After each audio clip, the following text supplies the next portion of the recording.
हाँ जी बेटा, अभी हम इस लेक्चर में पढ़ेंगे what are the drawbacks of the 5 kingdom system of classification.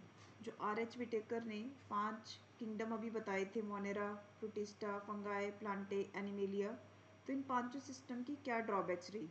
तो पहली ड्रॉबैक है, जो किंगडम मोनेरा है उसमें आर्किबैक्टीरिया एंड यू बैक्टीरिया को एक साथ रखा गया अंडर द किंगडम मोनेरा, जबकि इनकी सेल वॉल कंपोजिशन है, जो इनकी सेल मेम्ब्रेन है उसके अंदर की लिपिड्स की कंपोजिशन है, इनका जेनेटिक सीक्वेंस है, वो बहुत डिफरेंट है।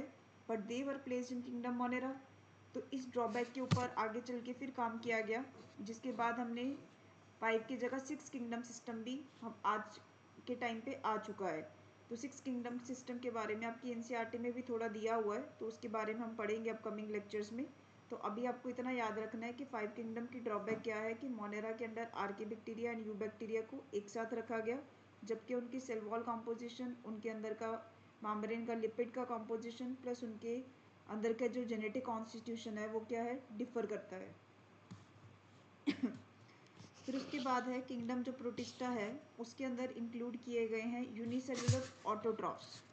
अगर हम मोड ऑफ न्यूट्रिशन को ही मानते हैं, मोड ऑफ न्यूट्रिशन को ही पैरामीटर माने, तो फिर प्रोटिस्टा में जा तो सारे ऑटोट्रॉफ होने चाहिए थे, जा सारे हेटेरोट्रॉफ होने चाहिए थे। बट यहाँ पे unicellular autotrophs Chlamydomonas and chlorella है, जो होना किंगडम प्लांटे में चाहिए था, लेकिन वो यूनिसेलुलर है, इसलिए उसको प्रोटिस्टा में रख दिया गया, जस्ट यूनिसेलुलर एक कैरेक्टर लेके। And heterotrophs amoeba, amoeba heterotroph है, प्लांट लाइक, पहले इसको प्लांटे में पढ़ते थे ऑन द बेसिस कि इसके पास सेल वॉल नहीं है। देन इसको प्रोटोजॉन्स के अंडर रखा गया प्रोटिस्टा में, क्योंकि ये यूनिसेलुलर होता है। तो यहाँ पे ऑटोट्रॉफ भी है, हेटेरोट्रॉफ भी है, तो मतलब mode of nutrition proper justify नहीं हो रहा आर.एच. विटेकर के थ्रू किंगडम सिस्टम क्लासिफिकेशन में भी।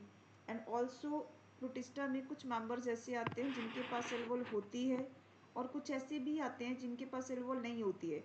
तो अगर आप सेल वॉल की प्रेजेंस को भी एक कैरेक्टर मानते हो किंगडम सिस्टम क्लासिफिकेशन के लिए, तब भी प्रोटिस्टा उस बेसिस में प्रॉपरली जस्टिफाई नहीं हो पाता है।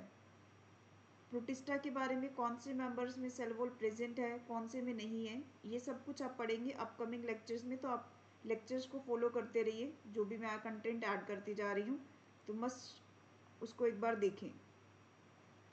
फिर थर्ड ड्रॉबैक क्या है कि आर.एच. विटेकर के किंगडम सिस्टम में वायरस को कोई जगह नहीं दिया गया। वायरस के लिए कोई पर्टिकुलर किंगडम है ही नहीं है। एंड जो विरियोइड्स हैं, प्रायोन्स हैं, लाइकिन्स हैं, इन सब के लिए कोई प्रॉपर जगह ही नहीं है किंगडम्स में, कहीं डिस्कशन ही नहीं किया गया इस सब का। एंड प्लस मॉलिक्यूलर डाटा है, जैसे कि RNA, DNA sequence, 16S RNA, 18S RNA, 23S, 28S RNA, तो जितनी टाइप के आरएनएज हैं उनकी सीक्वेंसिंग की कोई बात नहीं करी गई। इन्होंने सिंपल सिंपल से कैरेक्टर्स को पढ़ा था, that was body organisation, cell type, phylogenetic relationship, mode of nutrition and reproduction. ये सारे कैरेक्टर्स को आर.एच. विटेकर ने कंसीडर किया, जबकि ये जो मॉलिक्यूलर डाटाज हैं इनको कंसीडर ही नहीं किया गया। और जो डाटाज उसने पढ़े हैं वो भी प्रॉपरली पूरे के पूरे 5 किंगडम्स को जस्टिफाई नहीं कर रहे हैं।